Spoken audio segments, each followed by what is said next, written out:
नमस्कार। ट्रंप के खिलाफ रूस चीन ने मिलकर भारत को ऐसा क्या ऑफर दिया कि पूरी दुनिया चौंक गई है।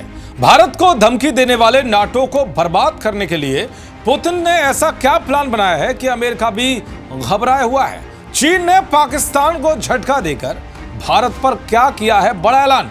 आखिर चीन के ऑफर पर भारत क्या फैसला लेने वाला है कि जो 32 देशों के सबसे बड़े संगठन नाटो की जमीन हिला सकता है। दरअसल दुनिया में टैरिफ वॉर छेड़ने वाले ट्रंप से ज्यादातर देश परेशान हैं। ऐसे में हर कोई चाहता है कि धमकीबाज ट्रंप के इन हरकतों से कैसे निपटा जाए। हालांकि कई बड़े देश ट्रंप के खिलाफ मोर्चा खोलने की तैयारी में हैं, लेकिन सबकी निगाह भारत पर भी है। खासकर रूस और चीन जिस तरह से अमेरिका के खिलाफ बड़ा प्लान तैयार कर रहे हैं, उससे लग रहा है कि आने वाले दिनों में ट्रंप बड़े चक्रव्यूह में फंसने वाले हैं।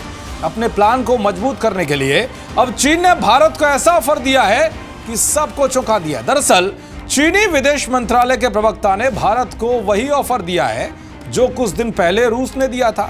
रूस ने कुछ दिन पहले कहा था कि हम भारत और चीन के साथ मिलकर रिक ट्राइका गठबंधन को दोबारा शुरू करना चाहते हैं। रिक यानी रूस, इंडिया, चीन और ट्राइका मतलब 3 देशों का गठबंधन, जो नाटो के आगे बड़ी चुनौती भी बन सकता है। रिक प्लेटफॉर्म 1990 के दशक के अंत में लॉन्च किया गया था, जिसका मकसद एक ऐसा मंच तैयार करना था जो अमेरिका और पश्चिमी देशों के एक ध्रुवीय वैश्विक व्यवस्था को संतुलित कर सके। रिक फॉर्म की 20 बैठकें भी हो चुकी हैं, लेकिन जून 2020 में भारत और चीन के बीच गलवान में हुई झड़प के बाद रिक फॉर्म निष्क्रिय हो गया, जिसे फिर से एक्टिव करने की बात हो रही है। लेकिन खुद चीनी प्रवक्ता ने कह दिया है कि रिक ट्राइका भारत, रूस और चाइना के लिए बेहद जरूरी है।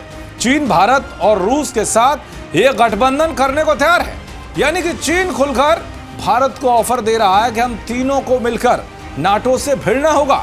अगर ऐसा हो जाता है तो तीनों देश दुनिया की सबसे बड़ी सैन्य और आर्थिक ताकत बन जाएंगे और सरपंच ट्रंप के लिए बड़ी मुश्किल भी खड़ी कर देंगे। यानी कि कोई देश ट्राइका से पंगा लेने से पहले 1000 बार जरूर सोचेगा। हालांकि बात अलग है कि भारत अपने सबसे पुराने दोस्त रूस पर तो भरोसा कर सकता है, लेकिन चीन पर भरोसा करना उसके लिए एक चैलेंज भी है।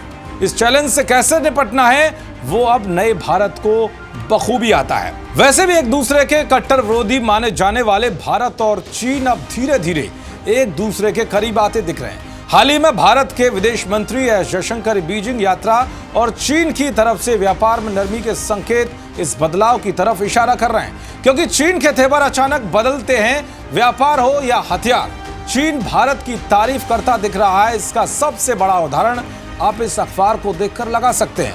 यह अखबार चीन की सरकार के इशारों पर काम करता है, लेकिन तारीफ भारत की ब्रह्मोस मिसाइल की कर रहा है। यह वही ब्रह्मोस मिसाइल है जिसने पाकिस्तान में लगे चीनी एयर डिफेंस सिस्टम की पोल खोल दी थी। इस तरह से चीन की ओर से भारत के हथियार की तारीफ करना पाकिस्तान के लिए बड़े झटके से कम नहीं है। कुल मिलाकर साफ है कि रूस और चीन भारत को मनाने में लगे हुए हैं कि किसी भी तरह से तीनों महाशक्तियों का यह महागठबंधन दोबारा जिंदा हो जाए, ताकि ट्रंप और नाटो की अकड़ और अहंकार को मिट्टी में मिलाया जा सके। देखते रहिए जी न्यूज़। नमस्कार।